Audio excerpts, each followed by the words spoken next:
Yayayel Satani patino dambura makebu Mwari wangu anoteneza matebu Se mwana weni munondida Dosiziwa pandino gona pando tata mnopasiwa Sunge sacho ndino tata netaziwa Wastina again Wazainyasha Ndatemera imimi mwari baba Tumira ingiro zenyu baba Makomborero ndo achikutaga Uchine mukaka Chichemo changu Itwaiwa mina mato yangu Twaira ichenesa inzira zangu Mondikanganwira hostazo zangu Chichemo changu kuna mwari wangu Itwaiwa mina mato yangu Twaira ichenesa inzira zangu Mondikanganwira hostazo zangu Nekuti ndirinde kandigone Ndotoda simba renyu andione Ndotoda siso renyu andisiwe Ndotoda fungwa zenyu kuti ndishike Ndototera toka zenyu Famba ineni, gara ineni, iwa ineni Ndovimba nemi, ndashaya mumwe akaita semi Pasinoma, mira ineni, chichemo changu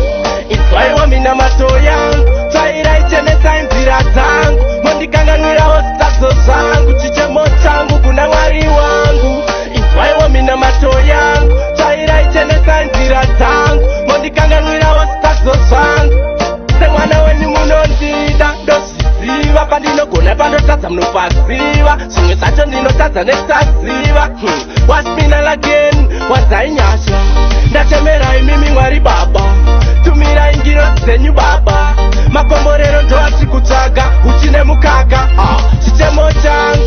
Itwaiwa mina mato yangu Twaira ichenesa inzira zangu Mondikanganwira hostazo zangu Chichemo changu kuna mwari wangu Itwaiwa mina mato yangu Twaira ichenesa inzira zangu Mondikanganwira hostazo zangu Nekuti ndirinde kandigone Ndotoda simba renyu andione Ndotoda siso renyu andisiwe Ndotoda fungwa zenyu kuti ndishike Ndototera toka zenyu Famba ineni, gara ineni, iwa ineni Ndovimba nemi, ndashaya mumwe akaita semi Pasinoma, mira ineni, chichemo changu Itwaiwa mina mato yangu Twaira ichenesa inzira zangu Mondikanganwira hostazo zangu Chichemo changu kuna mwari wangu Itwaiwa mina mato yangu Twaira ichenesa inzira zangu Mondikanganwira hostazo zangu Nekuti ndirinde kandigone